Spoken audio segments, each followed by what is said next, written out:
बच्चों, मेरा नाम है अजय कुमार द्विवेदी और मैं हूँ आपका इंग्लिश टीचर। इससे पहले की क्लास में हम लोग 2 लेसन्स कंप्लीट कर चुके हैं और आइए आज हम लोग lesson number 3 Gopal and the hills of fish की रीडिंग करते हैं। बच्चों, बहुत अच्छी स्टोरी है और ये स्टोरी कॉमिक्स की तरह दी गई है। शायद कुछ बच्चे कॉमिक्स के बारे में नहीं जानते होंगे, लेकिन जब हम लोग छोटे थे तो कॉमिक्स का ही प्रचलन था। गर्मियों की जब छुट्टियां होती थी तो हम लोग बाज़ार से कॉमिक्स ख़रीद कर लाते थे और उसमें स्टोरीज़ दी गई होती थी, उन स्टोरीज़ को पढ़ते थे।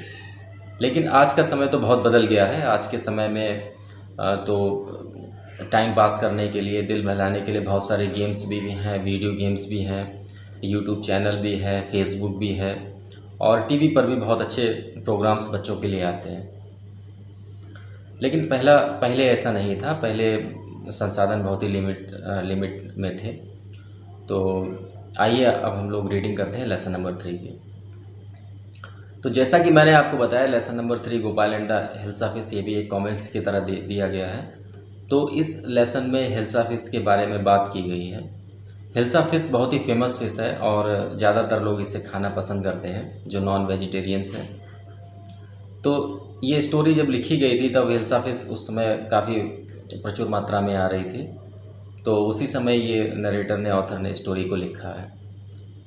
उस समय ज़्यादातर लोग हिल्स ऑफ फिश के संबंध में ही बातें कर रहे थे। मार्केट में भी हिल्स ऑफ फिश की बातें हो रही थी और जो फिशरमैन थे वो भी हिल्स ऑफ फिश को ही कैच करना पसंद कर रहे थे।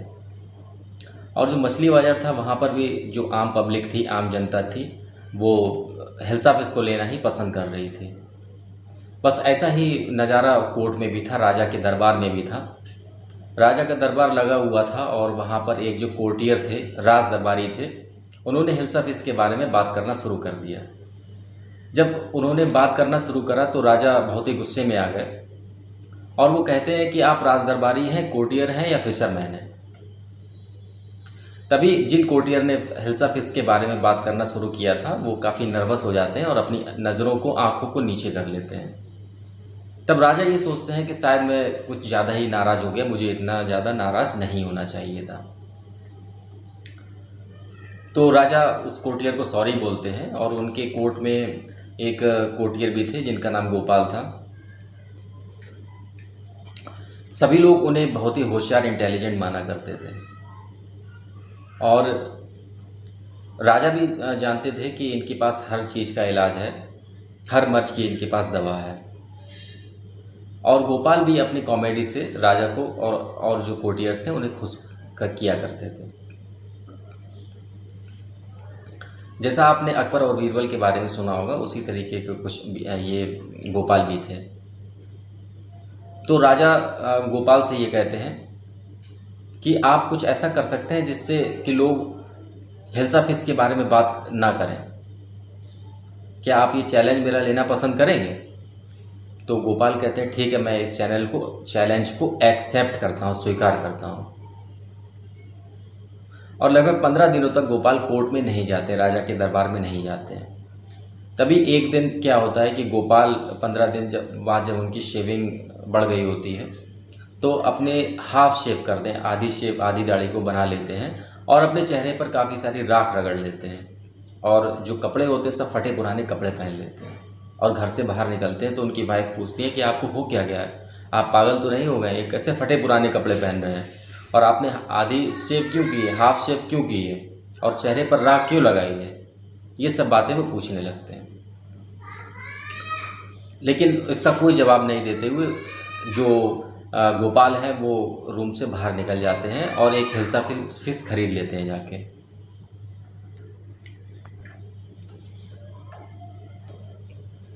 गोपाल मछली बाज़ार में पहुंचते हैं और वहां पर हिल्स ऑफ फिश को खरीद लेते हैं। लेकिन उनका जो लुक था बहुत ही कॉमेडियन था, बहुत ही अजीब से वो लग रहे थे। तो जो भी उन्हें देख रहा था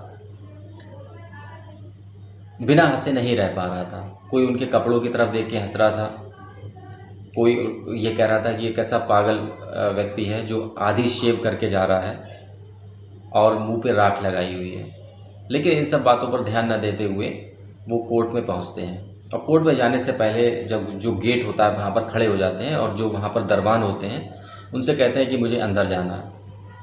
जो वहाँ पर दरबान थे वो उन्हें नहीं पहचान पाते हैं कि ये गोपाल हैं, जो कि हमारे राज दरबारी हैं। वो उन्हें भगाने का प्रयास करते हैं। तभी गोपाल क्या करते हैं कि ज़ोर ज़ोर से गाना शुरू कर देते हैं और डांस करने लगते हैं। जब उनकी आवाज़ कोर्ट में बैठे हुए राजा के पास पहुंचती है और दरबारियों के पास पहुंचती है, तो वो कहते हैं अपने दरबारियों से कि जो भी व्यक्ति बाहर खड़ा हुआ है उसे अंदर भेज दीजिए। तो जैसे ही अंदर पहुंचते हैं तो राजा उन्हें पहचान लेते हैं कि अरे ये तो गोपाल हैं। और वो पूछते हैं कि ये आपने कैसा वेश धारण किया हुआ है, फटे हुए कपड़े हैं, आधी शेविंग करी हुई है, दाढ़ी बड़ी आधी बनाई हुई है। तो गोपाल कहते हैं कि आज इस हिल्सा फिश के बारे में कोई बात नहीं कर रहा। हिल्सा फिश बच्चों उन्होंने अपने कंधे पे लटकाई हुई थी और कहते हैं सब मेरे बारे में ही बात कर रहे हैं। तो राजा को अपना चैलेंज याद आता है, वो जो उन्होंने चैलेंज दिया था। उन्होंने कहा था कि कुछ ऐसा कर सकते हो जिससे लोग हिल्सा फिश के बारे में बात ना करें। तो राजा को याद आता है कि हाँ, इन्होंने गोपाल ने इस चैलेंज को एक्सेप्ट किया था और उन्होंने ये भी कहा था कि मैं इस चैलेंज को एक्सेप्ट करता हूँ और जीतूँगा। तो आज गोपाल ने ये प्रूफ कर दिया कि उन्होंने ऐसा भेष बनाया, भेष धारण किया जिससे लोग हिल्सा फिश के बारे में बात नहीं कर रहे थे और सिर्फ बात कर रहे थे गोपाल के बारे में, जो उन्होंने अजीबोगरीब लुक बनाया था। तो बच्चों ये स्टोरी यहीं पर ख़त्म होती। कॉमेडियन स्टोरी है, थोड़ी सी कॉमेडी भी की गई है इसमें।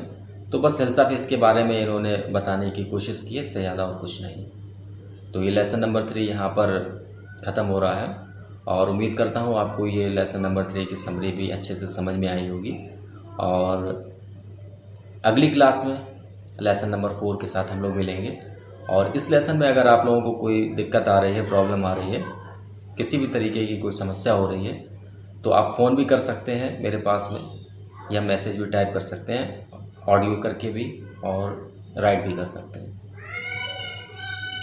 किसी भी प्रकार की कोई समस्या होने पर आप मुझे फ़ोन कर लीजिए, मैं हमेशा आपके लिए तैयार हूँ। Okay, thank you.